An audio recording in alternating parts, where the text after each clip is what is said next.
नमस्कार, जन्नत की पुकार में आपका स्वागत है। गोवा में मेगा हाउसिंग प्रोजेक्ट के खिलाफ ग्रामीणों के साथ उतरे अरविंद केजरीवाल। गोवा के नॉर्थ गोवा स्थित करापुरा गांव में प्रस्तावित मेगा हाउसिंग प्रोजेक्ट के खिलाफ चल रहे ग्रामीणों के विरोध प्रदर्शन में आम आदमी पार्टी के राष्ट्रीय संयोजक अरविंद केजरीवाल शामिल हुए। उन्होंने आरोप लगाया कि इस परियोजना से क्षेत्र की पर्यावरणीय संवेदनशीलता और प्राकृतिक सौंदर्य को गंभीर नुकसान पहुंचेगा, जबकि स्थानीय किसानों की आजीविका और भूमि अधिकारों की अनदेखी की जा रही है।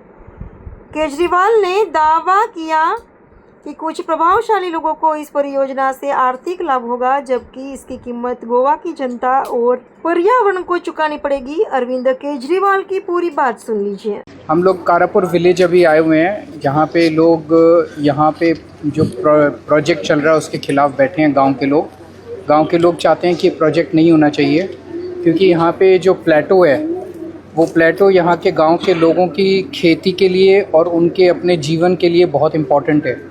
वो प्लेटो से में सारा वो ग्राउंड वाटर रिचार्ज होता है, जिसकी वजह से इनकी खेती होती है, इनके पानी का वाटर बॉडीज़ को रिचार्ज करता है, सब कुछ करता है।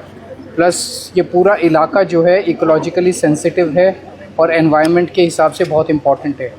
यहाँ पे 5.5 लाख स्क्वायर मीटर ज़मीन, उसके ऊपर एक बिल्डर 2000 से ज़्यादा ड्वेलिंग यूनिट्स बनाएंगे, जो पूरे देश विदेश से आके लोग उसको ख़रीदेंगे और यहाँ पे एक तरह से नई टाउनशिप बनाई जाएगी।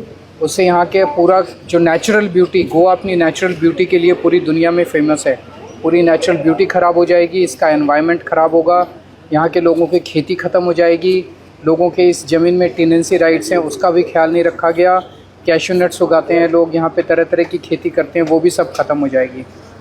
तो बीजेपी यहाँ पे लोग ये आरोप लगा रहे हैं कि ये जो ज़मीन है, ये ज़मीन किसी मंत्री की है। किस मंत्री की है?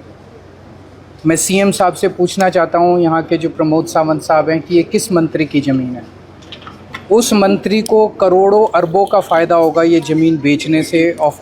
इसको टीसीपी एक्ट के सेक्शन 39A में एग्रीकल्चरल लैंड को लैंड यूज़ चेंज करने की परमिशन दी गई है, तो मंत्री को तो करोड़ों अरबों का फ़ायदा होगा। जिस बिल्डर को दी गई है, ऐसा आरोप लग रहा है कि वो बिल्डर बीजेपी से कनेक्टेड है, बिल्डर को भी करोड़ों अरबों का फ़ायदा होगा। गोवा के लोगों को क्या मिलेगा?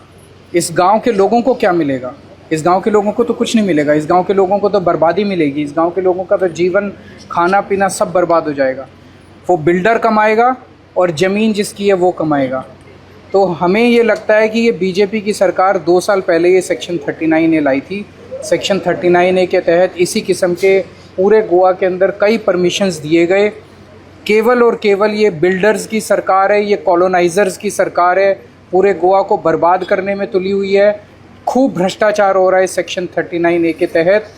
मैंने इन लोगों को ये आश्वासन दिया है और ये भरोसा दिलाया है, विश्वास दिया है, बीजेपी की सरकार कुछ नहीं करने वाली। आम आदमी पार्टी को वोट दीजिए जम के, कुछ महीने रह गए हैं चुनाव के, आम आदमी पार्टी की सरकार लाइए। सेक्शन 39A को स्क्रैप किया जाएगा और सेक्शन 39A के तहत जितने भी प्रोजेक्ट सैंक्शन किए गए हैं उन सारे प्रोजेक्ट्स को भी स्क्रैप किया जाएगा। इसके पहले सेक्शन 17(2) था, उसमें भी सिमिलर सेक्शन था, उसमें भी जितने प्रोजेक्ट्स दिए गए थे उनको भी स्क्रैप किया जाएगा और सेक्शन 16B में भी जितने प्रोजेक्ट्स दिए गए उनको भी स्क्रैप किया जाएगा। तो हम प्रोटेस्ट में जितने लोग बैठे हैं उनके साथ हैं, कारापुर के लोगों के साथ हैं, गोवा के लोगों के साथ हैं और हम सब लोग मांग करते हैं कि प्रोजेक्ट स्क्रैप किया जाए। Mr. Kejriwal, don't you think it is a tall ask for your party? You have given an assurance, it's all right. But the thing is that you are talking about coming to power. Don't you think it's a tall If the ask? people want, nothing is. जब हम दिल्ली में पहली बार चुनाव लड़े थे, हमने 1 साल पहले पार्टी बनाई थी और 1 साल के अंदर लोग सत्ता में ले आए थे। तो अगर जनता चाहेगी तो जनता तो मालिक है, जनता तो कुछ भी कर सकती है। अगर आपने हमारा अभी तक चैनल सब्सक्राइब नहीं किया है तो कृपया चैनल सब्सक्राइब कर लें, लाइक करें, शेयर करें, कमेंट करें। तो मिलते हैं फिर किसी और खबरों के साथ। नमस्कार।